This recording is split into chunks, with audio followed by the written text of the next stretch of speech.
الحمد للہ رب العالمین والعاقبۃ للمتقین والصلاۃ والسلام علی سید الانبیاء والمرسلین قال اللہ تعالی فی القرآن المجید بسم اللہ الرحمن الرحیم ہن لباس لکم وانتم لباس لہن صدق اللہ العظیم رب اشرح لی صدری ویسر لی امری واحلل عقدۃ من لسانی یفقہوا قولی ان اللہ وملائکتہ یصلون علی النبی یا ایہا الذین آمنوا صلوا علیہ وسلموا تسلیما۔ مل کے پڑھیے، الصلاۃ والسلام علیک یا رسول اللہ وعلی آلک واصحابک یا سیدی یا حبیب اللہ، الصلاۃ والسلام علیک یا سیدی یا رحمۃ للعالمین وعلی آلک واصحابک یا سیدی یا خاتم النبیین۔ نہایت ہی معزز و محترم حاضرین و سامعین، آئیے دین سیکھیے کورس میں آپ سب کو خوش آمدید ہے، مبارکباد ہے کہ یہ وقت جو مجھے اور آپ کو اللہ نے رمضان کے ان خوبصورت لمحات میں دیا، اس پہ ہم اللہ کا شکر ادا کرتے ہیں اور ہم اللہ کی بارگاہ میں ہدیہ محبت پیش کرتے ہیں کہ اس نے ہمیں اپنے عظیم مہینے کا یہ عظیم وقت دیا ہے اور اس میں ہم دین سیکھنے کے لیے مسجد میں حاضر ہوتے ہیں اور اللہ کے دین کو سیکھنے کی سعادت حاصل کرتے ہیں۔ موضوع جو گزشتہ کچھ دنوں سے جاری ہے، آج انشاءاللہ العزیز بیوی کے فرائض کے اوپر گفتگو کی سعادت حاصل ہوگی۔ شوہر کے فرائض 2 دنوں میں عرض کیے گئے، آج انشاءاللہ العزیز جو دوسرا اس کا زاویہ ہے کہ ظاہر ہے کہ اگر شوہر کے فرائض ہیں تو یہ ممکن نہیں ہے کہ بیوی کے فرائض نہ ہوں۔ اسلام دونوں طرف انصاف کرتا ہے، لہٰذا جس طرح شوہر کی بہت ساری ذمہ داریاں لگائی گئیں، ایسے ہی عورت کی بھی یعنی بیوی کی بھی بہت ساری ذمہ داریاں لگائی گئیں۔ تو آئیے آج یہ خوبصورت انداز جو قرآن نے پیش کیا، حضور کی کثیر احادیث میں، بلکہ ایک بہت بڑا ذخیرہ ہے حضور کی حدیثوں کا جو بیوی کے ساتھ متعلق ہے، اور حضور نے بیوی کو جو ہدایات دی ہیں ان کی تعداد مرد کی ہدایات سے زیادہ ہے۔ اس کی وجہ یہ ہے کہ عورت کی عقل میں بات کو جاننے کے لیے کچھ اور انداز اختیار کرنا پڑتا ہے، اور چونکہ اس کو ناقص العقل کہا گیا اور یہ بھی کہا گیا کہ ایک عورت اکیلی کوئی گواہی نہیں دے سکتی، 2 عورتیں مل کے گواہی دیتی ہیں تو اس کی ایک گواہی تصور ہوگی۔ اس سے مراد یہ ہے کہ یہ ناقص العقل ہے، تو اس لیے حضور علیہ السلام کی زیادہ احادیث بیوی کے حوالے سے موجود ہیں۔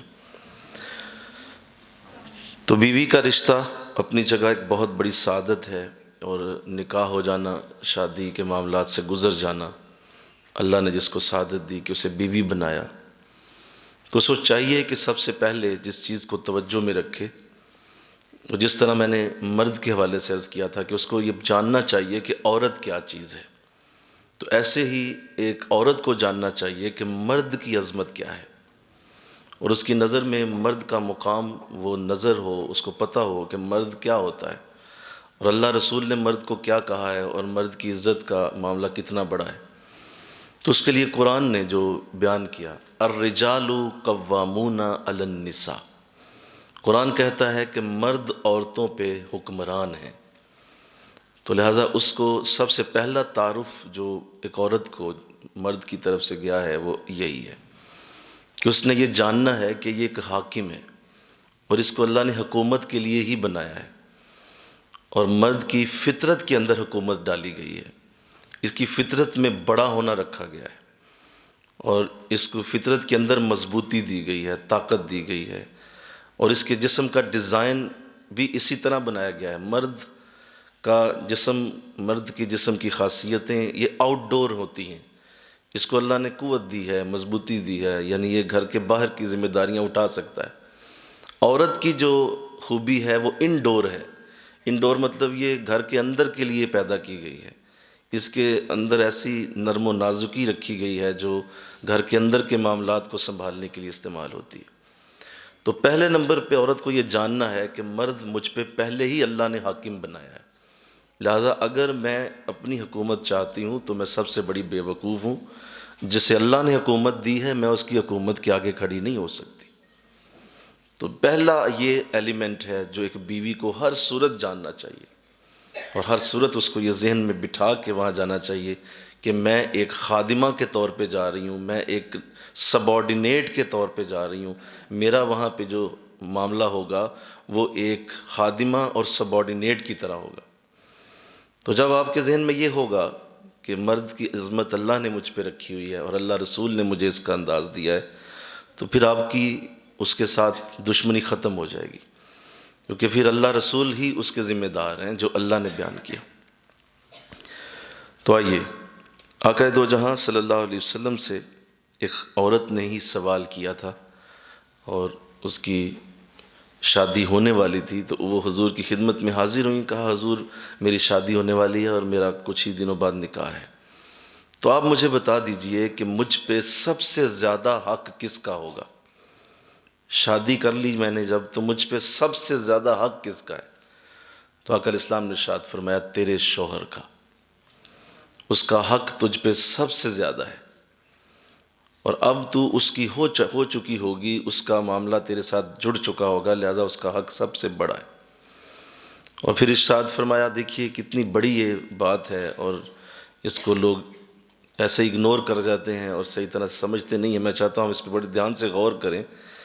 اور آپ نے پھر ساتھ ہی یہ ارشاد فرمایا کہ اے خاتون سن، اگر میں کسی کو سجدہ کرنے کے لیے کسی کو حکم دیتا کہ وہ کسی اور کو سجدہ کرے سوائے اللہ کے، کسی اور کو سجدہ کرے، تو میں بیوی کو حکم دیتا کہ وہ خاوند کو سجدہ کرے۔ تو یہ چھوٹے لفظ نہیں ہیں، بولو، بہت بڑے لفظ ہیں، بہت بڑا انداز کہ میں بیوی کو یہ حکم دیتا کہ وہ اپنے خاوند کو سجدہ کرے، کیونکہ اس کے حقوق اتنے زیادہ ہیں، اتنے زیادہ ہیں کہ اس کو ہر صورت اس بات کو سمجھنا ہے کہ یہ معاملہ بہت بڑا ہو گیا۔ اور اس لیے حضور اسلام نے ساتھ یہ بھی فرمایا کہ یہ اللہ کی وحدانیت کی وجہ سے نہیں کہہ رہا، اللہ کی وحدانیت اپنی جگہ ہے، توحید اپنی جگہ ہے، سجدہ اسی کو ہے، لیکن اگر میں کسی کو حکم دیتا تو یہ اللہ کے بعد اس شخص کے تمہارے اوپر اتنے احسانات ہیں، اتنے احسانات ہیں کہ تمہیں چاہیے کہ تم اس کو سجدہ کیا کرو۔ تو یہ کتنا بڑا معاملہ ہے، اللہ اس کو سمجھنے کی توفیق دے، آمین کہو ذرا، انشاءاللہ بھی بولو، اس حدیث کو سمجھنے کی سعادت اللہ دے دے۔ یہ کتنا بڑا معاملہ کہ اس کے احسانات کتنے ہیں، کہ اس نے تمہیں اپنا نام دے دیا، اپنی چھت دے دی، اپنی زمین تجھے دے دی، اپنا جو ہے وہ گھر تیرے ساتھ جوڑ دیا، اپنے رزق کے اندر تیرا حصہ شامل کر لیا، اپنی عزت تجھے بنا لیا، اب تو اس کے ساتھ جانی جاتی ہے، اس کے نام سے پہچانی جاتی ہے، اب تو اس کے گھر کا ایک پراپر حصہ بن چکی ہے، سارا کچھ اس نے تیرے نام لگا دیا۔ اور حالانکہ تو وہاں سے جب آئی تھی تو تیرے پاس سوائے اپنے وجود کے اور کچھ نہ تھا، شوہر نے تجھے سارا کچھ ہی عطا کر دیا۔ تو اس لیے تجھے اس بات کو سمجھنا ہے کہ اللہ کے رسول نے سجدہ کرنے کا حکم دیا اگر اللہ کی وحدانیت کا خیال نہ ہو۔ تو لہٰذا عورت کو اس بات کو ذہن نشین کر کے زندگی گزارنی ہے کہ یہ میرے لیے کتنی عزت کی جگہ ہے، کتنا احترام ہونا چاہیے، کتنا اس کے دل میں اس کی عزت ہونی چاہیے۔ دوسری بات جو بڑی اہم ہے، بہت سارے لوگوں سے یہ بات پوچھی گئی اور یہ ریسرچ کی گئی، کئی سالوں پہ ریسرچ یہ محیط ہے کہ لوگوں سے پوچھا گیا، مردوں سے پوچھا گیا کہ آپ اپنی بیوی سے چاہتے کیا ہیں، کیا آپ کی چاہت ہے، کیا آپ اپنی بیوی سے امید رکھتے ہیں، یا کیا آپ کو اس سے ریکوائر ہے، دل کیا چاہتا ہے۔ ایک ہی سوال کیا گیا ہزاروں مردوں سے، تو سنیے جواب کیا تھا۔ جواب یہ تھا کہ ہمیں صرف یہ چاہیے کہ وہ ہمارا احترام کیا کرے۔ وہ احترام نہیں کرتی، وہ عزت نہیں کرتی، وہ میری عزت سے بھاگتی ہے، اسے میری عزت کرنا پسند ہی نہیں ہے، لہذا وہ عزت نہیں کرنا چاہتی۔ تو بس ایک سوال ہوتا ہے اور اس کا جواب صرف ایک آتا ہے کہ ہمیں عزت چاہیے، ہمیں اپنی بیویوں سے احترام چاہیے، باقی روٹی پانی کے ہم ذمہ دار ہیں، بچوں کے بھی ہم ذمہ دار ہیں، ہم ہر شے دے رہے ہیں، کپڑا لتا دے رہے ہیں، کھانا پینا دے رہے ہیں، ہر شے دے رہے ہیں، اس کے بدلے میں ہمیں احترام اور عزت کی خواہش ہے، وہ یہ نہیں دیتی۔ تو دیکھیے یہ کتنا بڑا ظلم ہے، کتنی بڑی زیادتی ہے۔ تو اللہ نے جب یہ اور اس کے رسول نے جب یہ کہہ دیا کہ عورت کے لیے یہ لازم ہے کہ وہ اپنے شوہر کے ساتھ اس طرح کا رویہ اختیار کرے کہ جس طرح سجدہ کرنے کی جگہ ہوتی ہے، مل کے کہو نا سبحان اللہ، جس طرح سجدہ کرنے کی جگہ کو آپ احترام کرتے ہیں، کہ آپ سجدہ جب کر رہے ہوتے ہیں اس جگہ کا کتنا احترام ہے، جس مصلی پہ آپ سجدہ کر رہے ہوتے ہیں اس مصلی کو کتنا سنبھالتے ہیں کہ یہاں سجدہ کرنا ہے میں نے، تو اندازہ کریں یہ سجدہ کی جگہ ہے، وہ تو حضور نے منع کر دیا کسی حکمت سے، ورنہ تو یہ انداز بہت بڑا ہو گیا۔ تو اللہ یہ سمجھنے کی توفیق دے، یہ بہت بڑی سعادت۔ پھر یہ یاد رکھیے کہ دوسری بات جو میں نے ابھی عرض کر دی کہ ہر صورت عزت اور احترام اس کا لازم ہے، اس کی عزت دل میں رکھے، احترام کرے اس کا کہ یہ میرا شوہر ہے، اس کو تو تڑک کہہ کے نہ بلائے، اس کو جو ہے وہ اس کے ایسی لہجے میں نہ بلائے جس طرح کسی نوکر کو بلاتے ہیں یا کسی غلام کو بلاتے ہیں یا کسی ایسے شخص کو بلاتے ہیں جو آپ سے نیچ ہے، اس کو آپ بلا رہے ہیں، تو ایسا انداز اختیار کریں گے تو احترام تو ختم ہو گیا۔ یہ تو رشتہ ہی احترام پہ بنا ہوا ہے، یہ تو رشتے کا وجود ہی احترام پہ کھڑا ہے، لہذا ہمیشہ اچھے الفاظ کے ساتھ ایک دوسرے کو بلایا جائے، انشاءاللہ کہہ دیجیے۔ تیسری بات، خاوند کی ہر صورت اطاعت کرے، اور اللہ نے اطاعت کا حکم دیا اور باقاعدہ حضور نے حکم دیا کہ بیوی کو چاہیے کہ وہ اطاعت کرے۔ اطاعت کا مطلب ہوتا ہے ہر ہاں میں ہاں ملا دے، اپنی بات ضرور کرے لیکن جو اس کی بات ہے اس کو مقدم رکھے، اس کی بات کو زیادہ مقدم رکھے۔ اس ضمن میں ایک واقعہ حضور کی سیرت میں موجود ہے کہ ایک عورت کی شادی ہوئی تو حضور نے چونکہ یہ درس دیے ہوئے تھے صحابیات کو کہ ہر صورت خاوند کی اطاعت کرنی ہے، تو وہ شخص جس سے اس کی شادی ہوئی وہ اوپر والی منزل پہ رہتا تھا، نیچے اس کے ماں باپ رہتے تھے، تو وہ کسی سفر پہ چلا گیا، سفر لمبا تھا، وہ تاجر تھا، کافی عرصے کے لیے وہ شہر سے باہر گیا، اور اس نے اپنی بیوی سے کہا کہ بھائی بات سن، چونکہ تو جو ہے وہ اکیلی ہے، مناسب نہیں لگتا، تو نے اس اونچائی سے نیچے نہیں آنا، تم نے میری بات کو سن لیا، کسی سن لیا، کہا اونچائی سے نیچے نہیں آنا۔ تو کچھ عرصہ ہوا تو اس کا والد بیمار ہو گیا، بیماری زیادہ بڑھ گئی، تو اس خاتون نے حضور کی بارگاہ میں کسی کو بھیج کے پیغام بھیجا کہ حضور مجھے میرے شوہر نے کہا تھا کہ تو نے اونچائی سے نیچے نہیں آنا، والد بیمار ہے، میرا سسر بیمار ہے، کیا حکم ہے؟ فرمایا کہ تو اپنے شوہر کی اطاعت کر۔ کہا ٹھیک ہے۔ کچھ عرصہ اور گزرا، وصال ہو گیا، فوت ہو گیا اس کا سسر، تو اس نے دوبارہ پیغام بھیجا کہ حضور اب تو نیچے میت ہے اور لوگ آ رہے ہیں، افسوس ہو رہا ہے، لوگ آ رہے ہیں، تو حضور میرے لیے اب کیا حکم ہے؟ فرمایا تو اپنے خاوند کی اطاعت کر۔ پھر کچھ عرصے بعد جب ظاہر ہے وہ کفن دفن بھی ہو گیا، معاملات ہو گئے، تو وہ خاوند واپس آیا، تو وہ یہ بات حضور کی خدمت میں جب پہنچی تو حضور نے اس عورت کو بلا لیا، خاوند کو بھی بلا لیا، تو ارشاد فرمایا کہ تیرے اپنے خاوند کے حکم کی تعمیل کی وجہ سے اے شخص تیرے باپ کو اس عورت کی تعمیل کی وجہ سے اللہ نے معاف کر دیا، اللہ نے تیرے باپ کو بخش دیا ہے کہ اس نے اتنی تعمیل کی ہے تیرے حکم کی۔ تو یہ ہے، اس طرح کا جذبہ ہونا چاہیے، ایک مثال دی گئی ہے، اس طرح کا جذبہ ہوتا ہے اطاعت کا، اس طرح کا انداز ہوتا ہے اطاعت کا، تو اللہ ایسی توفیق دے دے، آمین کہو۔ چونکہ ایسا نہیں ہے، اور جس طرح سے عورتوں کے انداز آج نظر آتے ہیں، بلکہ میں کیا عرض کروں، میرے لیے لفظ مشکل ہو جائے گا، یہاں تو پہلے لمحے پہ ہی یہ تلقین کی جاتی ہے کہ نیچے نہ لگ جانا کہیں، جو بھی ہے اپنی منانی ہے، اور اگر تم نے اس کی مان لی تو تم نے نہ خراب ہو جانا ہے۔ باقاعدہ ماں سمجھا کے بھیج رہی ہے، بدبخت، زیادہ تر طلاقوں کی وجہ بچی کی ماں ہے، کیونکہ وہ اس کو غلط پٹی پڑھا کے بھیج رہی ہوتی ہے، اور اس کو پہلے نمبر پہ یہ بات ہم سمجھائی جاتی ہے کہ پتر ساڈی رمی انہاں دی نہ بن جائیں. تو یہ جب آپ اس کو سبق دے رہے ہیں تو آپ کیسے سمجھ رہے ہیں کہ وہ وہاں اپنا گھر آباد کرے گی؟ تو ایسا کبھی نہیں ہوگا. خاوند کی اطاعت ہر صورت لازم ہے، انشاءاللہ کہہ دیجیے. پھر اللہ نے جہاں پہ جس آیت کے اندر اس کا حکم دیا ہے، میں آپ کو اس آیت میں لے جاتا ہوں، اور اس آیت میں ایک بڑی خوبصورت بات ہے. جس آیت میں اللہ نے فرمایا کہ یہ دونوں کا رشتہ اصل میں یہ اطاعت کا رشتہ ہے، ایک محبت کا رشتہ ہے، پیار کا رشتہ ہے. وہاں اللہ نے ایک لفظ لگایا ہے وَمِنْ آیاتِهِ. یہ جو عورت اپنے خاوند کی اطاعت کرتی ہے یہ اللہ کی نشانیوں میں سے ایک نشانی ہے. ہاں مل کے کہو نا سبحان اللہ.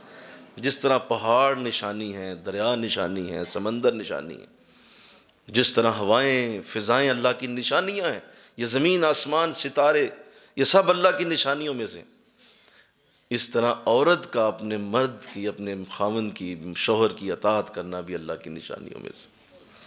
اور اللہ فرماتا ہے اس رشتے سے تم جانو گے کہ میں کیا ہوں، اور میری عزت و مقام تجھے نظر آئے گا کہ اللہ کس طرح کی برکت چاہتا ہے تمہارے اندر سے. تو وہ میری نشانی اس بات کے اندر ہے کہ عورت اپنے مرد کی جو ہے وہ پوری فرما بردار رہے اور اس کی اطاعت کرے. تو اللہ توفیق دے، آمین کہہ دو. اس کے بعد اگلی بات جو عورت کا فرض ہے مرد اور خاوند کی، وہ خاوند کا حق ہے، وہ یہ ہے کہ وہ جس گھر میں گئی ہے، جس گھر میں اللہ نے اسے توفیق دی ہے، شادی ہو گئی ہے، تو اب ہر صورت اس گھر کو ہی اپنا اصل گھر سمجھے. بہت مشکل بات میں نے کر دی، بڑا ہی مشکل جملہ بول دیا ہے. اور آج اس جملے نے جس طرح تباہی مچائی ہوئی ہے کہ نہیں اصل گھر تیرا پچھلا ہی ہے، اور اس چیز نے جس طرح سے تباہی مچائی ہے اندازہ نہیں کیا جا سکتا. یہ بہت بڑا اصول ہے، فرض ہے عورت پہ کہ وہ اس بات کو جانے کہ اب اصل گھر اس کا یہ نہیں رہا، اس کا اصل گھر اس کے شوہر کا گھر ہے، اور اس نے اسی گھر کو آباد کرنا ہے، اسی گھر کو اس نے بہترین بنانا ہے، فرنش کرنا ہے، سجانا ہے. اسی گھر کی اس نے دہلیز سے لے کر اس کی آخری چوٹی تک اس کو خوبصورت بنانا ہے، وہی اصل میں اس کا گھر ہے.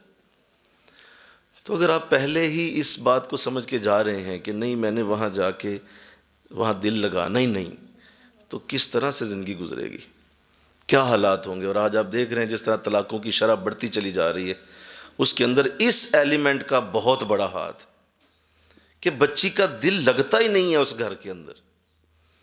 اور لگتا کیا ہے، لگانے دیا ہی نہیں جاتا. بار بار پیچھے فون آ رہے ہیں، بار بار پیچھے سے بلایا جاتا ہے، بار بار پیچھے سے کہا جا رہا ہوتا ہے آجو، ہفتہ ہو گیا، مہینہ ہو گیا، تیری بہن ملنے آ گئی، تیرا بھائی آ گیا، تیرا چچا آ گیا، سارے ہی ملنے آ جاتے ہیں شادی کے بعد. پہنچو. تو بچی کو وہاں قدم جمانے نہیں دیے جاتے. تو اس کا معاملہ اتنا خطرناک ہے کہ چونکہ وہ اس بات کو سمجھتی نہیں ہے، اتنی ٹریننگ نہیں ہوتی، اس کو کسی نے سمجھایا نہیں ہوتا، تو وہ بھی بھاگ کے پیچھے جاتی ہے. لہٰذا کیا ہوتا ہے کہ جس گھر میں گئی ہوتی ہے وہاں کے لوگ بدظن ہو جاتے ہیں، ان کے ذہن خراب ہو جاتے ہیں، اور پہلے دن سے ہی یہ بات ان کے دلوں میں چلی جاتی ہے کہ یہ یہاں ٹکنے والی نہیں ہے. اور اس سے پھر جو قباحتیں پیدا ہوتی ہیں میں آپ کو بتا نہیں سکتا کہ کتنی قباحتیں اس بات کی کہ اگر آپ نے وہاں قدم نہ جمائے اور اس گھر کو اپنا خون نہ دیا، اس گھر کو اپنی پوری طرح سے اپنی صلاحیت صرف نہ کی اس گھر کے اندر، تو آپ وہاں سے نہ عزت لے پائیں گی، نہ برکت لے پائیں گی، نہ وہاں پہ اللہ کی رحمت لے پائیں گی. کوئی شے رحمت نام کی اس گھر سے آپ نہیں لے پائیں گی، کیونکہ آپ کے وہاں قدم جم نہیں رہے. تو انشاءاللہ کہو اللہ اس کی توفیق دے دے کہ اس بات سے نکل جاؤ. اور اب تو حالات اتنے خراب ہو چکے کہ اس موبائل نے، فون نے اس قدر تیزی سے خرابیاں پیدا کی کہ ایک بات پیچھے کرنا، ایک بات بتانا، اور اس گھر کے اندر ٹکنے کی کوشش ہی کوئی نہیں کرنی. پوری طرح سے ادھر خبر ہو رہی ہے، پوری طرح سے ایک چیز جا رہی ہے اور بتایا جا رہا ہے کہ آج کیا ہو رہا ہے، آج وہاں کیا تھا، آج یہاں کیا تھا. تو ذہن ادھر ہی اٹکا ہوا ہے. تو آپ کا جہاں ذہن ہوگا انسان بھی وہیں ہوتا ہے. نفسیات کہتی ہے، سائیکارٹسٹ کہتے ہیں کہ انسان کا جہاں ذہن ہوتا ہے اس کا جسم بھی وہیں ہوتا ہے. تو اپنے ذہن کو ہر صورت اسی گھر میں لگائے جہاں پہ اللہ نے اسے شادی کر کے بھیجا ہے. اور بزرگوں نے بڑی اچھی بات کہی بڑی اچھی بات کی. بزرگ فرماتے ہیں کہ اگر کوئی سمجھدار عورت کسی فقیر کے گھر بھی چلی جائے تو اسے بادشاہ بنا سکتی ہے، اور اگر کوئی بے وقوف عورت، سنو، کسی بادشاہ کے گھر چلی جائے تو اسے فقیر میں بدل دیتی ہے. سمجھدار ہے تو فقیر کو بادشاہ بنا لے گی، کیونکہ اس کے اندر سمجھداری ہے، اس کے اندر حکمت ہے، اس کے اندر ایک بڑی اعلیٰ سوچ کی وہ مالک ہے. حضرت سمجھدار ہے، ذہین ہے، فطین ہے، اچھے برے کو سمجھتی ہے، کوے کی طرح تیز ہے، اسے پتہ ہے کہ یہ میرا گھر ہے، میں نے اس کو سنوارنا ہے، لہذا کسی سازش کا حصہ نہیں بنتی، کسی جگہ پہ وہ سیاست کا حصہ نہیں بنتی. یہ گھریلو سیاست، اس سے وہ دور رہتی ہے. وہ کہتے میرا گھر ہے یہ. اور کیا خوبصورت جملہ ہے کہ جو بڑوں نے بولا ہوا ہے کہ مرد اگر کسی گھر کو گرانا چاہے تو کسی لے کر بھی اس کو گرانا چاہے تو نہیں گرا سکتا، لیکن عورت اگر کسی گھر کو گرانا چاہے تو ایک سوئی سے بھی گرا دیتی. ایک سوئی بھی اگر اس کے ہاتھ میں ہے تو وہ اس کے اندر اتنی طاقت ہے کہ پورے گھر کو برباد کر کے رکھنا اس کے لیے کوئی مسئلہ نہیں. اتنی طاقت ہے اس کے اندر. اور مرد بے شک بڑا طاقتور ہے، لیکن گھر کو خراب کرنا اس کے ہاتھ میں ہے ہی نہیں. اس کو ایسا بنایا ہی نہیں ہے، وہ گھر خراب نہیں کر سکتا. اس کے اندر ہو سکتی ہیں بہت ساری کمیاں کوتاہیاں ہو سکتی ہیں، لیکن گھروں کو توڑنا یہ مردوں کے لیے ممکن نہیں ہے. یہ صرف عورتیں توڑتی ہیں. عورتوں کی وجہ سے گھر ٹوٹتے ہیں، مرد نہیں توڑ سکتا، ممکن ہی نہیں، کر ہی نہیں سکتا وہ ایسا. تو کیوں گھروں کے اندر قدم نہیں ٹکتے، سکون نہیں آتا انہیں. آج شب رات آ گئی ہے، اب آج جناب رمضان آ گیا ہے، اب چھوٹی عید آ گئی ہے، اب فلاں رسم آ گئی ہے، فلاں رسم، بھاگ بھاگ کے. او بھائی جس جگہ تم گئے ہو اب شبراتیں بھی ادھر ہیں، اب ساری محبتیں بھی ادھر ہیں، اب سارے رواج بھی ادھر ہیں، رسمیں بھی یہیں پہ ہیں. اور فون کر کے پچھلے والوں کو پوچھنا پڑے پتر 2 سال ہو گئے، سال ڈیڑھ ہو گیا، کبھی آئی نہیں. تو کہا جائے ابا جی آپ نے جس کام کے لیے بھیجا ہے وہ کام تو کر لوں، پہلے عزت تو بنا لوں یہاں اپنی. بھاگ بھاگ کے پیچھے، بھاگ بھاگ کے پیچھے، پتہ نہیں کیا لیتے ہیں یہ لوگ. 25-26 سال اس کو جوان کیا، اس کو شادی بھی کر دی، تمہیں چین ابھی بھی نہیں آ رہا. کب تمہارے اندر سے یہ بات نکلے گی؟ سیدہ فاطمہ رضی اللہ تعالیٰ عنہ، مل کے کہو سبحان اللہ. حضور لینے چلے گئے، فرمایا کہ کافی دن ہو گئے ہیں تو کچھ دن آ جاؤ میرے پاس رہ جاؤ. ویسے تو ملتا ہوں، روز آتا ہوں، لیکن چاہتا ہوں کہ کچھ دن تم آ ہی جاؤ. تو فرمایا کہ ابھی تو حضرت علی گھر نہیں ہیں، تو اگر ہوتے تو میں ان سے اجازت لے لیتی، تو پھر میں آپ کے ساتھ چلتی، تو وہ تو گھر نہیں ہے. تو حضور علیہ السلام نے فرمایا اچھا چلو پھر انتظار کر لیتے ہیں. انتظار کیا، حضرت علی اپنے وقت پہ تشریف لائے رضی اللہ تعالیٰ عنہ. تو حضور کو دیکھا، خوش ہوئے، ارشاد فرمایا کہ حضور میری قسمت جاگ گئی، میرے گھر آپ تشریف لے آئیں. تو فرمایا کہ میں تو کافی دیر سے آیا ہوا ہوں، فاطمہ کو لے کے جانا تھا رضی اللہ تعالیٰ عنہ، تو میں آپ کی اجازت، وہ کہہ رہی تھی اگر نہیں ہے تو میں نہیں جاؤں گی. تو حضرت علی روئے. فرمایا کہ یہ آپ نے کیا کر دیا، آپ کے پاس رسول خدا آئے ہیں اور خود محبوب خدا آئے ہیں، والد ہیں، تو میری اجازت کی یہاں کیا ضرورت تھی؟ تو فرمایا نہیں، انہوں نے مجھے یہ سکھایا ہے کہ خاوند کی اجازت کے بغیر نہیں جا سکتے. تو دیکھیے، اور پھر گئیں، پھر نہیں. فرمایا میں بعد میں آؤں گی. مل کے کہو نا سبحان اللہ. ہاں جناب، اس کو بیچارے کو جیسے کہتے ہیں نا کہ شٹل کاک بنایا ہوا ہے. وہ سسرال چھوڑ کے جاتا ہے، پھر لینے جاتا ہے، پھر چھوڑ کے جاتا ہے، پھر لینے جاتا ہے. اس بیچارے کا اسی میں بھرکس نکل جاتا ہے، لے جانے میں. بچے ذلیل ہو رہے ہیں، سڑکوں پہ پھر رہے ہیں، ادھر جا رہی ہے ادھر جا رہی ہے، بچوں کی پڑھائی ڈسٹرب ہو رہی ہے، بچوں کے سکول ڈسٹرب ہو رہے ہیں، اسے کوئی پرواہ نہیں. اسے صرف ماں کو جا کے ملنا ہے، میں بس کسی طریقے میں جا کے بہنوں سے مل رہا ہوں، میں ماں سے اتنی بے چین ہے. گھر نہیں بسا پائے گی، ساری زندگی ماریں کھائے گی، ذلیل ہوگی. اور جس کو پتہ ہوگا کہ میرا گھر یہی ہے اور میں نے یہیں پہ رہنا ہے، اسی جگہ کا میرا انداز ہونا چاہیے، آپ اس کی عزت دیکھیں. میں کہو سبحان اللہ. اللہ کہاں تک پہنچاتا ہے اس کی، ہر جگہ عزت بنے گی. لوگ کہیں گے یار بڑی سمجھدار بہو ہے، بڑی سمجھدار بچی، اس نے گھر کو سجا دیا، اس گھر کو بنا دیا، اس نے گھر کو بہترین کر دیا، اس کو اللہ نے توفیق دے دی. پیچھے بھاگ بھاگ کے جاتی، لوگ پیچھے کیا باتیں کرتے ہیں تمہیں پتہ کیا کہتے ہیں؟ تمہیں تمہیں پتہ ہی نہیں کیا لتیں مارتے ہیں تمہارے پیچھے، وہ باتیں کیا کرتے ہیں، منہ پہ نہیں کہیں گے، منہ پہ نہیں کہیں گے، ایسی ایسی پھر بات کرتے ہیں لوگ تمہارے لیے، بھاگ بھاگ کے پیچھے جانے والی کے لیے، لفظ نہیں میں بولنا چاہتا، تو بڑی خوش ہے۔ تو اللہ اس سے محفوظ رکھے ہماری بچیوں کو، آمین کہو۔ اس نے بہت بڑا طوفان برپا کیا اس عادت نے، اللہ اس سے بچا لے۔ اس پہ ظاہر ہے میں ابھی چونکہ شوہر کی طرف میرا رجحان نہیں ہے، ورنہ میں ضرور عرض کرتا کہ اس پہ اس کو چاہیے کہ وہ پابندی لگائے، اس کو چاہیے کہ وہ پابندی لگائے، وہ کہے نہیں بھائی میں نہیں کر سکتا، میرے لیے ممکن نہیں ہے یہ۔ ہاں یہ ہے پیار محبت اپنی جگہ ہے، عزت ہے، پیار ہے، بڑا پیار ہے، لیکن یہ کیا بات ہوئی؟ اس کا مطلب ہے کہ آپ کو میری فکر ہی کوئی نہیں، میرا پیچھے کپڑے ہیں، میرے پیچھے کھانا پینا ہے، صبح ناشتہ کرنا ہے، رات کا کھانا، وہ کون کھلائے گا؟ امی کھلائیں گی تجھے، وہ تیری بہنیں کھلائیں گی۔ تو شادی تیرے ساتھ ہوئی کہ امی کے ساتھ ہوئی ہے؟ یا تیری بہنوں سے اس کی شادی تو تیرے ساتھ ہوئی ہے؟ وہ سارا اس کا معاملہ، اس کے معاملات ہیں، آنا جانا ہے، بہت کچھ ہے، وہ سب چھوڑ چھاڑ کے تو بیٹھی جا کے 15-20 دن ہو گئے بیٹھی ہوئی ہے ادھر، خود ہی ہو رہا ہے۔ کیسے ہو رہا ہے بھائی؟ آپ اس کے دل سے نکل گئے اسی دن سے، جس دن سے آپ چھوڑ چھاڑ کے گئے اور آپ نے کہا کہ ٹھیک ہے تیری استری استری ہوتی رہے گی، میں نے کوئی نہیں پتا، تو رہ کیا گیا بھائی؟ ساری محبت تو پیار تو اسی میں ہوتا ہے کہ آپ کو اس کا احساس ہونا چاہیے۔ وہ احساس کیا ہے کہ اس کی چھوٹی چھوٹی چیزوں کا بھی احساس ہو، کہ اس کے جوتے پہ گرد پڑی ہوئی ہے، میں وہ گرد بھی صاف کر کے جاؤں، وہ بھی کوئی پتہ نہیں۔ تو یہاں ات مچائی ہوئی ہے اس عادت نے لوگوں نے، اس پہ اللہ محفوظ کرے۔ اس پہ اب آپ نے خود ٹریننگ کرنی ہے اپنی بچیوں کی، انشاءاللہ بولو، انشاءاللہ کہو ذرا۔ اس پہ بہت مجھے خوشی ہے، ہمارے کچھ ساتھی ہیں اللہ انہیں سلامت رکھے، انہوں نے بچیوں کی ٹریننگ ایسی کی ہوئی ہے، وہ بچی کو آنے نہیں دیتے، وہ آتی ہے تو بےزتی کرتے ہیں اس کی، مل لیا دیکھ لیا چل شاباش کار جا اپنے، شام سے پہلے پہلے کار پہنچ، رات رہنے کی اجازت نہیں ہے تجھے؟ ابا جی کوئی مطلب رات رہنے کی اجازت ہی کوئی نہیں۔ بڑا خوشی ہوتی ہے انہیں دیکھ کے، اور ان کے گھر بس رہے ہیں، خوشیاں ہیں، برکتیں ہیں، رحمتیں، فضل، عجیب حال بنایا ہوا یار۔ تو اللہ اس پہ توفیق دے دے، آمین کہہ دو۔ اگلی بات جو شوہر کا حق ہے اور ایک بیوی کا فرض ہے کہ وہ اپنے شوہر کی ہر بات کو راز میں رکھے۔ میں نے کیا بولا؟ سارے بولو۔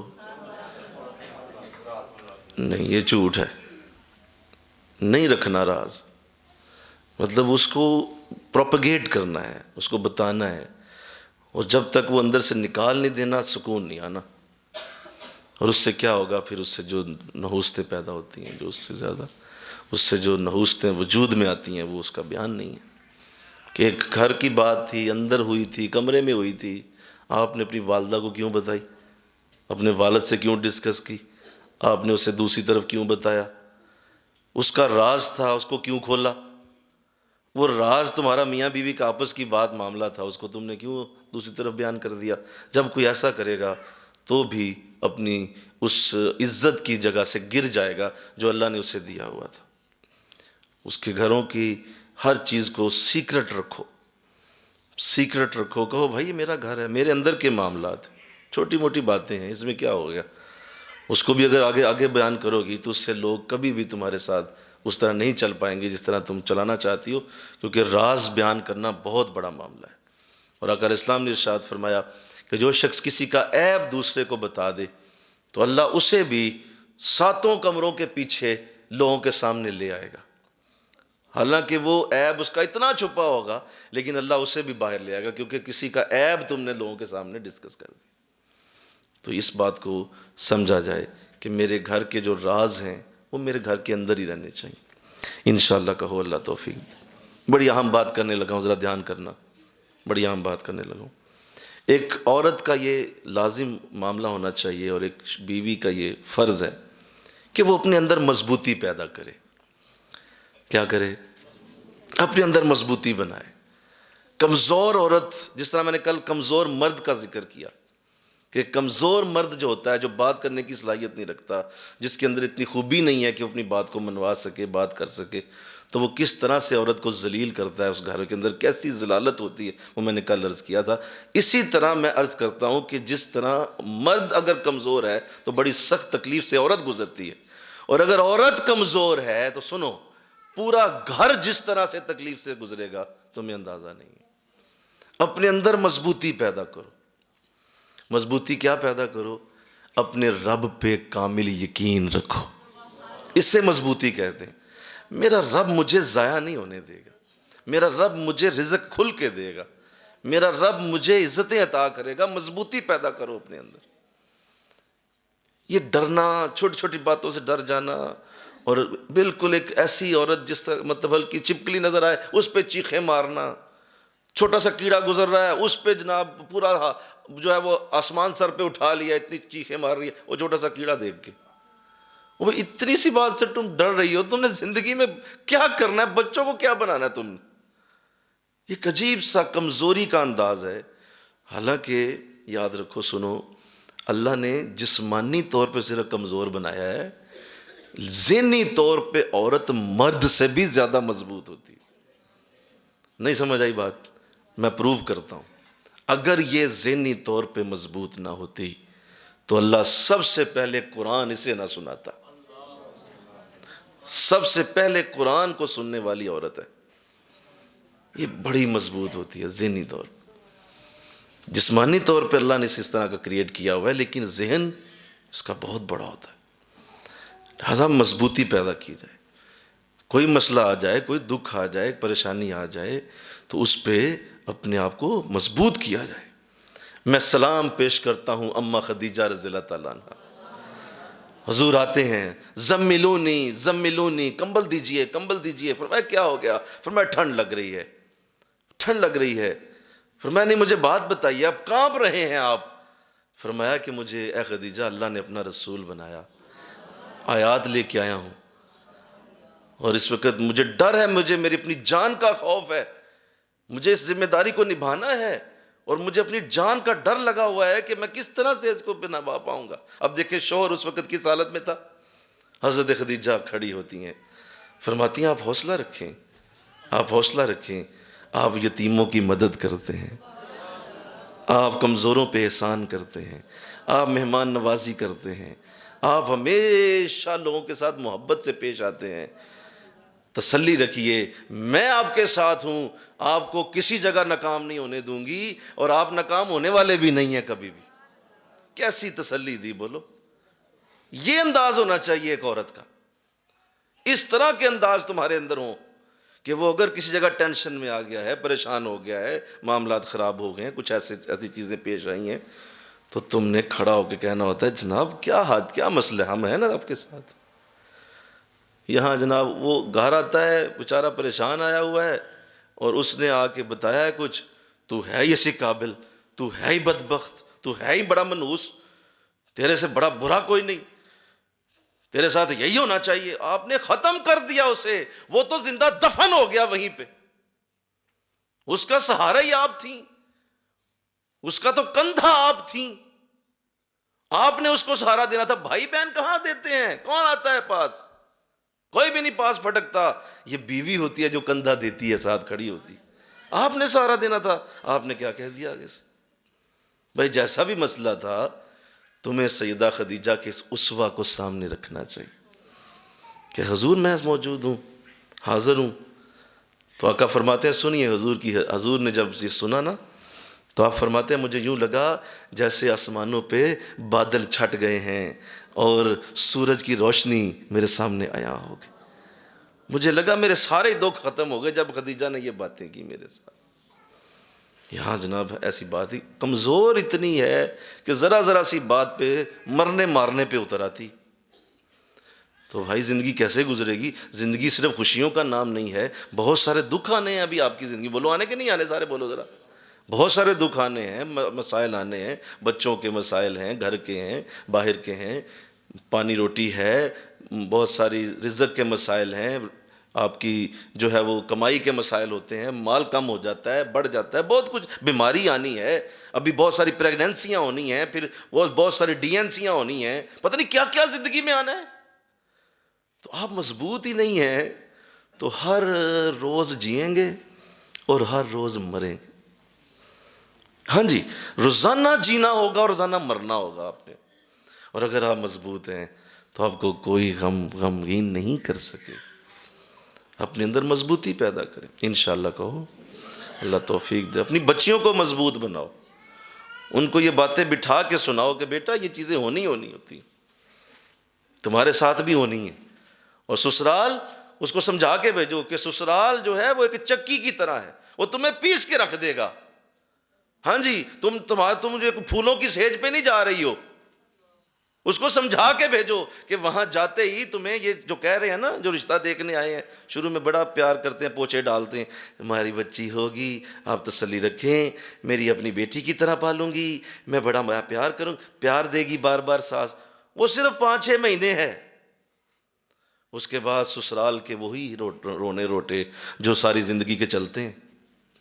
بتاؤ ایسا نہیں ہے؟ سارے بولو ذرا یار، ایسا ہی ہے نا. اس کے بعد وہی سسرال کے رونے ہیں سارے. تو اسے بتاؤ نا. میرے پاس ایک خاتون آئی تاکہ وہ مضبوط بنے، اس کے اندر مضبوطی پیدا ہو. ایک خاتون آئی تو کہنے لگی حضرت صاحب دعا کریں، ماشاءاللہ بیٹی کی ہم نے منگنی کی ہے، تو بڑے ہی نیک لوگ ملے ہیں، بڑے ہی نیک لوگ ہیں، اتنے بیبے لوگ ملے ہیں جی، اتنے بیبے لوگ ملے. تو وہ بچی بیٹھی ہوئی، میں نے کہا بیٹا میری بات سنو، یہ تمہاری ماں جھوٹ بول رہی. اس کے منہ پہ ہی میں نے کہہ دیا، میں نے کہا جھوٹ بول رہی ہے بہت بڑا. تو تھوڑا سا گڑبڑا گئی. میں نے کہا آپ ہیں نا بچی کو آپ ہواؤں میں اٹھائیں، آپ اسے لہرا رہی ہیں ہواؤں میں پرچم کی طرح. میں کہ اس کو ریالٹی بتائیں. اسے کہ پتر صرف 2-4 مہینے ہی، اس تو بعد شروع ہو جانا کام، وہی جو ہر گھر میں ہوتا ہے، ہر گھر میں ہوتا ہے. میں آپ کو بتاؤں، بڑے بڑے نیک گھروں میں بھی یہ مسائل ہیں. آپ کہتے ہیں کہ نیک گھروں میں نہیں ہوتے، نہیں، یہ مسائل ہر جگہ ہے. کیوں؟ ہم سارے ہی انسان ہیں، ہم میں کمیاں ہیں، ہم سب میں کوتاہیاں ہیں. بلکہ حضرت صاحب قبلہ میرے حضرت اللہ صاحب رحمت ہمارے شیخ پہ نازل فرمائے، آپ ایک بڑا اچھا لفظ بولا کرتے ہیں یہاں. آپ فرمایا کرتے تھے بیٹا ہم سارے چب کھڑبے ہیں. کیا ہیں؟ چب کھڑبے ہی ہیں سارے. صرف آقا دو جہاں سونے مضبوط اعلیٰ، صرف حضور کی ہستی ایک شخص دنیا میں ہے جو کامل اکمل اعلیٰ بہترین، اور ان کا گھرانہ بہترین، ان کے گھر والے اہل بیت. باقی سب چب کھڑبے ہیں. تو بیٹا چب کھڑبوں سے گزارے کرتے ہیں. یہ نہیں ہوتا آپ آئیڈیل کی تلاش میں چلے ہیں تو ایسا غلطی نہیں کرنی بیٹا. میں نے اسے کہا، میں نے کہا بیٹا یہ غلط کہہ رہی تیری ماں، ایسا کچھ نہیں ہونا. اپنے آپ کو مضبوط کر کے جانا وہاں پہ، پہلے دن سے سوچ کے جانا کہ میں نے وہاں پہ مضبوطی سے قدم رکھنے ہیں. میں اتنی بچی نہیں ہوں کہ چھوٹی چھوٹی باتوں سے گھبرا کے امی کو فون ٹھوک دوں، باپ کو فون ٹھوک دوں. نہیں، یہ نہیں کروں گی کبھی بھی. مضبوط ہوں، خود اپنا مسئلہ حل کروں گی. انشاءاللہ کہو ذرا. اپنا مسئلہ خود حل کرو، اپنے مسئلے کو خود ہینڈل کرنے کی کوشش کرو، اپنے مسئلے کو خود دیکھو. اچھا سنو، بڑی اہم بات کرنے لگا ہوں. جتنا آپ اپنے مسئلے کو دوسروں تک پہنچائیں گے اتنا ہی ذلیل ہوتے جائیں گے.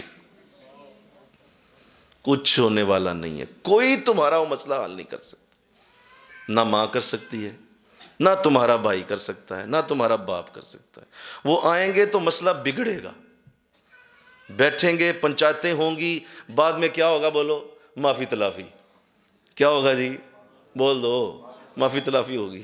تو پہلے ہی معافی تلافی خود ہی کر لو، کمرے میں جا کے اکیلے بیٹھو اور معافی تلافی کر لو. کیوں پورے خاندان کو ذلیل کر کے رکھ دیا؟ کیوں؟ صرف عورت کمزور تھی، اس کمزوری کی وجہ سے پورا خاندان اس نے جو ہے وہ لائن میں کھڑا کر کے ذلیل کیا ہے.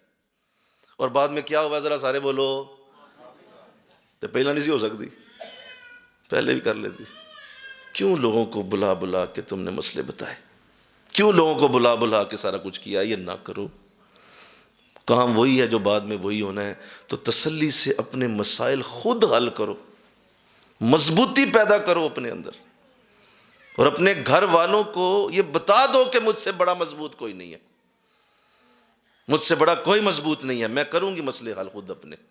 میرا رب میرے ساتھ، میرا اللہ میرے ساتھ، اور جس کے ساتھ اللہ ہو اس کے لیے کیا مسائل ہوتے ہیں؟ کوئی مسئلہ نہیں. اچھا میں اب بتاؤں، آپ بات راز کی بات سن لو.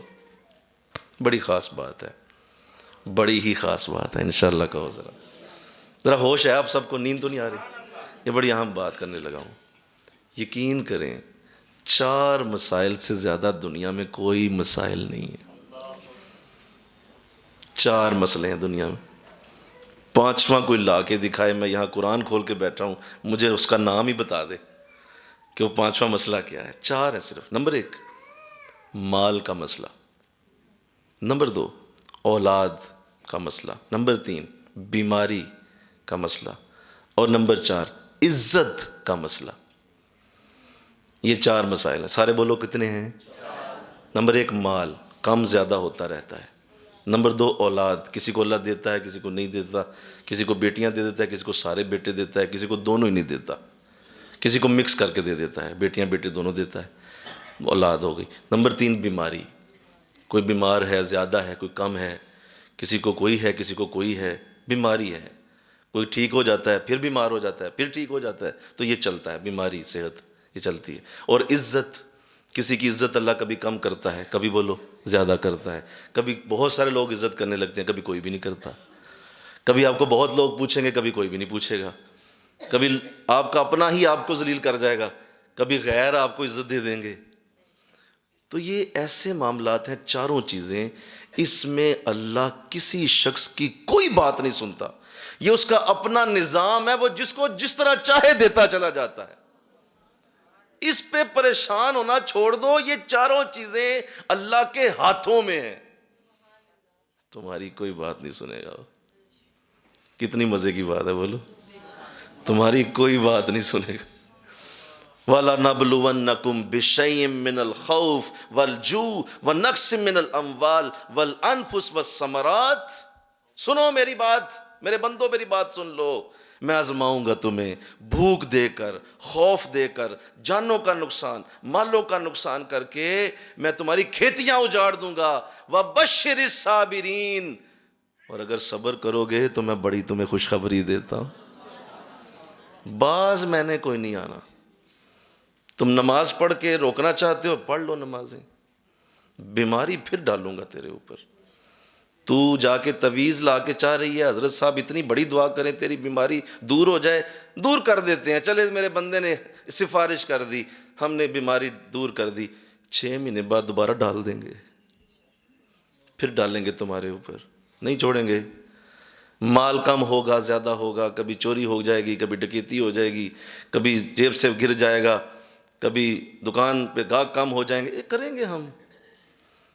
تو مجھے بتاؤ، یہ 4 چیزیں تم جو مرضی کرو یہ ہونا ہی ہونا ہے، تو پھر مزیدار زندگی یہ ہے کہ آپ ان پہ لڑنا جھگڑنا چھوڑ کے تو اپنے رب کو پانے کی کوشش میں لگ جاؤ۔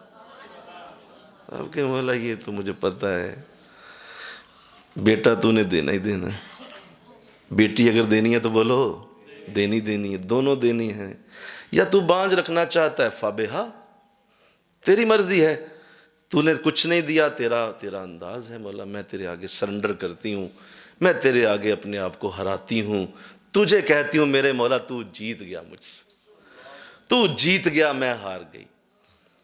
یہ جس بیوی نے سمجھ لی بات، آپ اندازہ نہیں کر سکتے۔ عزت جہاں جہاں پہ عزت اللہ نے دینی ہے اس نے دینی ہے، اور جہاں اس نے ذلت دے دینی ہے تو کتنا ہی بڑا ولی ہو، کتب ہو، ابدال ہو، تیرے لیے اللہ ذلت کے دروازے کھول دے گا، بنا دیتا ہے اللہ۔ کئی مثالیں ہیں زندگی میں، ابھی سورہ نور میں ہم نے پڑھا کس قدر بڑا الزام لگ گیا حضور کے گھر والوں پر۔ تو جب اللہ لگانا چاہے تو کیا بندہ کر سکے، آپ بچ ہی نہیں سکتے۔ تو ان چیزوں سے آپ سمجھتے ہیں انسان آپ کو ذلیل کر رہا ہے یا انسان آپ کو عزت دے رہا ہے، آپ بے وقوف ہیں، کوئی نہ آپ کو عزت دے سکتا ہے نہ ذلت دے سکتا ہے، یہ صرف اللہ کے ہاتھوں میں ہے سب کچھ۔ وَتُعِزُّ مَن تَشَاءُ وَتُذِلُّ مَن تَشَاءُ، اللہ جسے چاہے عزت دے، جسے چاہے ذلیل کرے۔ کہہ رہے مجھے خامد نے کر دیا، مجھے نند نے کر دیا، مجھے ساس عزت، اوے عزتیں نہیں دیتے لوگ، ان سے عزتیں نہیں آتی، سمجھ لو، بٹھا لو اپنے دل و دماغ میں، عزتیں اور ذلتیں اللہ دینے والے۔ کیوں پریشان ہو، کیوں خلقان پھرتی ہو؟ یہ 4 مسائل ہیں زندگی میں، اس سے باہر آ جاؤ انشاءاللہ کہو۔ زندگی اس کے بعد شروع ہوتی ہے، آہا ہا، بولو میں نے کیا کہا؟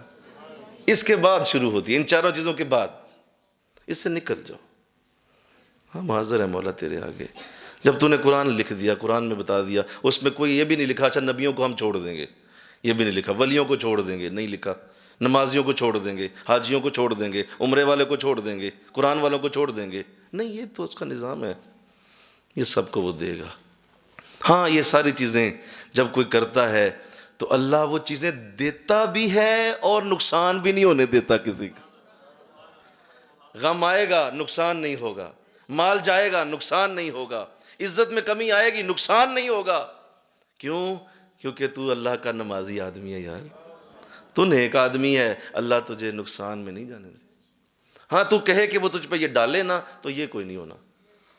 انشاءاللہ کہہ دو اللہ توفیق دے، میری بات سمجھ جاؤ، آج ذلیل ہونے سے بچ جاؤ گی، ان چیزوں سے نکل جاؤ، چھوڑ دو یہ باتیں کرنا، ان چیزوں سے اگلی دعائیں مانگو، ان چیزوں سے اگلے لیول پہ جا کے اللہ سے کہو مولا مجھے یہ دے۔ اب وہ باقی چیزیں کہا اس کی ضرورت ہی کوئی نہیں ہو، مجھے پتہ ہے ہندوؤں کو نہیں تو دے رہا، بولو سکھوں کو نہیں دے رہا، یہودیوں کو نہیں دے رہا، کیا وہ اتنے دنیا میں ایسے بھی لوگ تو ہیں جو اللہ کی اپنی ذات کو بھی نہیں مانتے، وہ کہتے ہیں ہم مانتے ہی نہیں ہیں، یہ دنیا خود چل رہی ہے، there is no God، کوئی اللہ نہیں، کوئی خدا نہیں، وہ مانتے ہی نہیں۔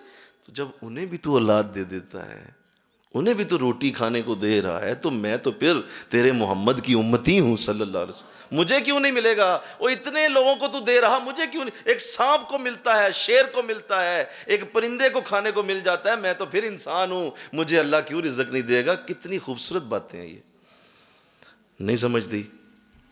پھر لڑے گی، پھر لڑے گی، پھر لڑے گی، چھوڑ دو۔ جب آپ ان چیزوں سے باہر نکلتے ہیں تو آپ کو زندگی کا وجود نظر آئے گا، آپ کو اس دن سمجھ آئے گی زندگی اصل میں ہوتی کیا ہے۔ برتر از اندیشہ سود و زیاں ہے زندگی، علامہ اقبال نے کہا یہ سود و زیاں، نقصان اور نفع سے کہیں بلند جس کا نام ہے اسے زندگی کہتے ہیں۔ برتر از اندیشہ سود و زیاں ہے زندگی۔ اللہ، علامہ اقبال نے زندگی کی ڈیفینیشن ہی بدل دی۔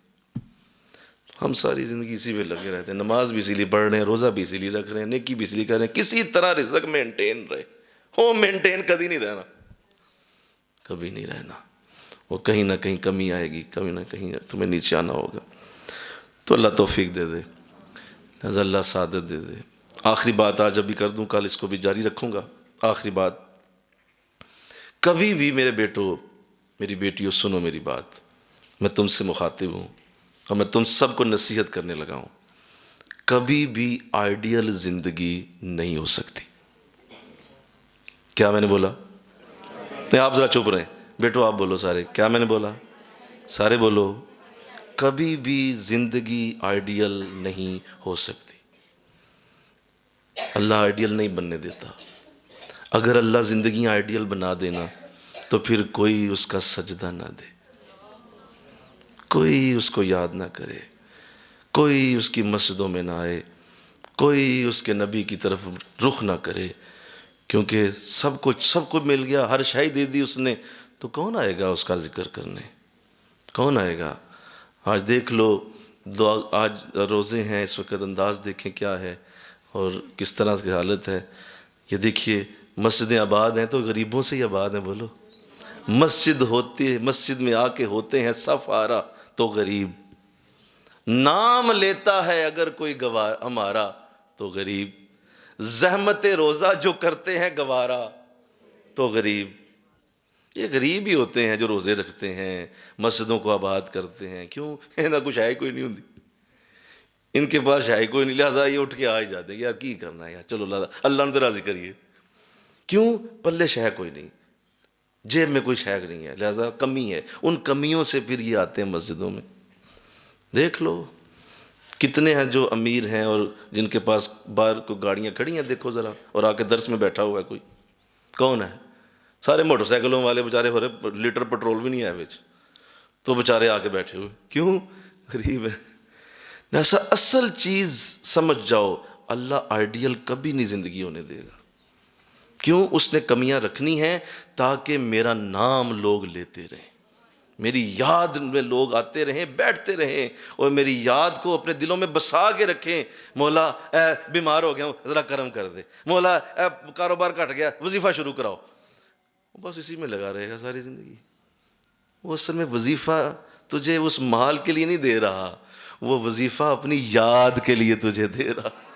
تو سمجھ رہا ہے تیرا مال وہ بھرا کرے اور مال پھر کم ہو جائے، وہ پھر وظیفہ شروع کرے گا. اللہ اپنی یاد کی طرف لائے گا. داتا صاحب دینے کون جاتا ہے مجھے بتاؤ ذرا؟ مرید. جس کو چاہیے کوئی شے ہو جا کے اتنے دیکھ دے ہوں. کئی لوگوں کی روٹی چل جاتی، کئی لوگوں کے پیٹ بھر جاتے ہیں، کئی لوگوں کو روٹی کھانے کو کیوں؟ اس کی ضرورت پوری نہیں ہو رہی. اسے کہا داتا صاحب دیکھ دوں جا کے. او بھائی دیکھ ضرورت کے لیے نہیں تھی، وہاں روٹی کھلانی تھی بندوں کو، اس لیے تمہیں دیکھ دینے وہاں بھیجا گیا. تو سمجھو اللہ کے نظام کو سمجھو. کبھی آئیڈیل زندگی نہیں ڈھونڈنی آپ نے. نہ شوہر آئیڈیل، نہ ساس آئیڈیل، نہ سسر آئیڈیل، نہ نند آئیڈیل، نہ گھر آئیڈیل، نہ کار کوٹھی آئیڈیل. کوئی شے آئیڈیل نہیں ہوتی. اگر آئیڈیل بننا ہے تو اس آئیڈیل کو دیکھو جو آئیڈیل ہے، اور وہ صرف محمد رسول اللہ صلی اللہ علیہ وسلم. ان کی طرف دھیان رکھو. مولا یہ میرے آئیڈیل، یہ میرے آئیڈیل، کیونکہ واقعی وہ آئیڈیل. لَقَدْ كَانَ لَكُمْ فِي رَسُولِ اللَّهِ أُسْوَةٌ حَسَنَةٌ. اگر کوئی آئیڈیل زندگی میں رب ہو کے تمہیں بتاتا ہوں دیکھنا چاہتے ہو تو تمہارے رسول کی زندگی ہے. اس کے سوا کوئی آئیڈیل زندگی نہیں. اسے دھیان رکھو بس. نہیں کیوں نہیں آئیڈیل بنتا؟ یہ گھر کیوں نہیں آئیڈیل؟ یہ میرا کمرہ چھوٹا ہے، یہ میرا ٹی وی لان چھوٹا ہے، یہ میرا گراج کوئی نہیں، کمرے کی چھت چھوٹی ہے، میری مشین چھوٹی ہے، میرا بیڈ روم چھوٹی. یہ کیا چیزیں بھائی؟ اس طرح کی چیزوں میں جاؤ گے تو پھنس جاؤ گے، زندگی ذلیل کر بیٹھو گے. آئیڈیل کبھی نہیں ہو سکتا. آئیڈیل کبھی نہیں ہو سکتا. کبھی بھی وہ وقت نہیں آنا. اللہ کہیں نہ کہیں کمی پیدا کرتا ہے، کہیں نہ کہیں کمی پیدا کرتا ہے، اور اس کمی کی وجہ سے ہی اس کی کائنات میں خوبصورتی ہے. سنو، اگر سورج کو اللہ ٹھنڈا کر دے چاند کی طرح تو سورج کی گرمی سے پودے پکتے ہیں، پھل پکتے ہیں. وہ کبھی اسے ٹھنڈا نہیں کرے گا. چاند کے اندر اگر گرمی پیدا کر دی جائے اور اس کی ٹھنڈک واپس لے لی جائے تو پھولوں کے اندر مٹھاس ختم ہو جائے. پھلوں کی مٹھاس چاند کی چاندنی سے پیدا ہوتی. پانی کے اندر آگ جیسی خوبی کبھی اللہ نہیں آنے دے گا، کیونکہ پانی آگ بجھاتا ہے. ہر ایک کے اندر اللہ نے کمی رکھی. پھول کے اندر نرمی رکھی ہے، پتھر جیسی سختی نہیں رکھی. پتھر کے اندر سختی رکھی ہے، پھول جیسی نرمی نہیں رکھی. یہ کمیاں، اونچائیاں، نچائیاں، یہی تو اس کے کائنات کا حسن ہے، یہی تو خوبصورتیاں ہیں. تمہاری بیوی ہے تو تمہارے شوہر میں کمی کوتاہی ہے، اس کو تم نے دیکھ کے، اس کو دیکھ کر اسی طرح سے اس کی زندگی کے ساتھ معاملہ کرنا ہے. تم دیکھو گے کہ اللہ نے اس کمی کی وجہ سے ہی تمہاری زندگی میں برکت اتار دینی ہے. کیونکہ وہ اس میں کمی تھی، تم نے وظیفہ پڑھا، تم نے اللہ کو یاد کیا، اللہ نے اس کا انداز بدل دیا. تو لوگ آئیڈیل چاہتے ہیں، آئیڈیل لائف، آئیڈیل زندگی، آئیڈیل میرے گھر ہوں. اس سے باہر آ جاؤ، اس سے باہر آ جاؤ. آئیڈیل کبھی نہیں ہوتا. جب یہ بھی ہو گئی بات تو بتائیں رہ کیا گیا سوائے رب رسول کے؟ بولو نا، سوائے رب رسول کے کوئی شے رہ ہی نہیں گئی. تو جب یہ ساری چیزیں آپ سمجھ جاتے ہیں تو آپ کی ازدواجی زندگی میں وہ بہاریں اترتی ہیں. آج میں نے یہیں تک کبھی جو بات کی کہ اپنے آپ کو آئیڈیل سے بچائیں. آئیڈیل کبھی نہیں ہوتا، اور اپنی زندگی میں ہمیشہ اس بات کو ذہن نشین کر کے وہاں جائیں کہ جہاں جا رہی ہوں وہاں لوگوں میں کمیاں ہیں. میں نے جانا ہے اس گھر میں، اور میرے اندر بھی تو کمیاں ہیں. بولو ہیں کہ نہیں؟ بولو ساری ہیں نا کمیاں. ہر بار میں وہ بات ضرور سناتا ہوں میرے قبلہ عالم. ایک بار آپ کے ساتھ سفر کا موقع ملا. اسلام آباد ہم جا رہے تھے، آپ اس وقت گجرانوالہ میں تھے. راستے میں آپ کو کوئی فون کال آئی، اس پہ کوئی بچی تھی، وہ اپنے مسائل بیان کر رہی تھی. کیونکہ آپ پیچھے میرے ساتھ سیٹ پہ تھے تو ان کی فون کی آواز مجھے آ رہی تھی. اس نے مسائل شروع کر دیے. میری ساس میں یہ مسئلہ حضرت صاحب، میرا سسر یہ کہتا ہے، شوہر تو بہت ہی برا ہے. اس نے اچھی لمبی خاصی جو ہے نا لسٹ شروع کر دی. سب سنتے رہے. کوئی 5-10 منٹ اس نے باتیں کی. قبلہ عالم نے کوئی بات نہیں کی، آپ سنتے رہے. خیر، تو جب وہ بات کر بیٹھی تو آپ نے فرمایا اچھا بیٹا اب تم نے بات ختم کر لی ہے تو میں کروں بات؟ تو اس نے کہا جی بالکل، اب آپ بتائیں میں کیا کروں، طلاق لے لوں، کیا کروں، مجھے بتائیں. تو حضرت صاحب نے کہا طلاق تجھے کیا میں بتاؤں، پہلے میری بات سن. تو نے جا کے کبھی شیشے میں اپنا منہ دیکھا ہے؟ تیرا منہ انجو جی میں چپیڑ ہوں دی. یقین کریں ایسا جملہ تھا کہ آج تک میری وکھیوں سے وہ ہانسا نکلتا ہے کہ اپنے آپ کو تو دیکھتی نہیں کہ تیرے اندر ایسی کیا خوبی ہے بھئی، تو کوئی پکھراج ملکہ ہے؟ کون ہے تو؟ تیرے اندر کیا آئیڈیل چیز ہے جس کو دیکھ کے لوگ تجھے رشک کریں؟ تیرے اندر بھی تو کمیاں کوتاہیاں ہیں، اس کو تو دیکھنا پہلے، تو آج تک کیا کیا اللہ رسول کا؟ پھر حضرت صاحب نے اس کی وہ جسے کہتے ہیں نا کہ اس کی ایسی کہ کچھ ہی مجھے بتا کہ آج تک 5 نمازیں تو نہیں پڑھ سکی، میرے ساتھ تو نے بیعت کی، آج تک کبھی میرے درس میں تو نہیں آئی، تو نے کبھی جو ہے میرے پاس آ کے کبھی دعا نہیں کی، کبھی ایسا موقع نہیں بنا کہ تو مجھے کوئی دعا کے لیے کہے، کبھی تو نے کوئی نیکی کا کام، کوئی وظیفے تو آج تک نہیں پڑھتی، کئی اس نے لاؤ کیا ہے مسئلہ دے دو مجھے، تو وہ اتنی زبردست آپ نے پیشتی کر دی کہ آج تک مجھے یاد ہے۔ تو اپنی کمیاں بھی تو دیکھو نظر آئے، انشاءاللہ بولو نظر آ سر، نہیں میں بڑی پرفیکٹ، میں پرفیکٹ، یہ سارے خراب، یہ کیسے ہو سکتا؟ جب آپ اپنی کمیوں کو دیکھتے ہیں تو پھر کہتے ہیں یا اللہ شکر ہے میرا بیاہ ہی ہو گیا، بولو، پھر آپ یہ کہتے ہیں یا اللہ شکر ہے میں نے کسے قبول کر لے۔ جب آپ ایسا سوچیں گے تو آپ کی زندگی بس جائے گی، اور اگر اپنے آپ کو سپر بنائیں گے تو ذلیل ہوں گے۔ اپنے آپ کو ڈیگریڈ کر، مولا میں تو شاید کوئی نہیں سا، شکر ہے میرے والدین نے کرم کیا، میرے مرشد کی دعا میں لگ گئی تو میرا بیاہ ہو گیا، تو یہ سوچیں گے تو گھر بسیں گے۔ تو اللہ توفیق دے، اور انشاءاللہ اس کو بھی ہم کل جاری رکھیں گے۔ وما علینا الا البلاغ۔